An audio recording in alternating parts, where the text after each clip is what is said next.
साम्राज्य सामान्यांचा असामान्य आवाज।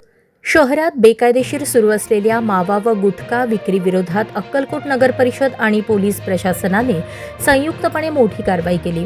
नगर परिषदेच्या आवाहनानंतरही नियम धाब्यावर बसवून मावा विक्री सुरू ठेवणाऱ्या दुकानांवर छापा टाकून दंडात्मक कारवाई करण्यात आली।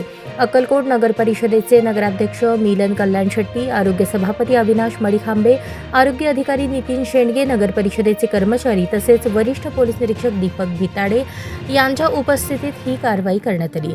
2 दिवसांपूर्वी नगर परिषदेच्या वतीने शहरात मावा बंदीबाबत स्पष्ट आवाहन करण्यात आले होते।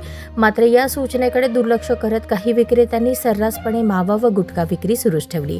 याची दखल घेत नगर परिषद व पोलिसांनी संयुक्त छापा टाकत संबंधित दुकानांवर दंडात्मक कारवाई केली। या कारवाईमुळे शहरातील नागरिकांनी समाधान व्यक्त केले आहे। मावा व गुटख्यामुळे तरुण पिढीच्या आरोग्यावर होणारे दुष्परिणाम लक्षात घेता प्रशासनाने उचललेले हे पाऊल स्वागतार्ह असल्याची प्रतिक्रिया नागरिकांकडून उमटत आहे। नगर परिषद व पोलीस प्रशासनाकडून स्पष्ट इशारा देण्यात आला आहे की यापुढे मावा किंवा गुटखा विक्री करताना कोणी आढळल्यास यापेक्षा अधिक कडक कारवाई करण्यात येईल व थेट गुन्हे दाखल केले जातील। नागरिकांनी व व्यापाऱ्यांनी नियमांचे पालन करावे, अन्यथा कठोर कारवाईला सामोरे जावे लागेल, असे आवाहन प्रशासनाने केले आहे।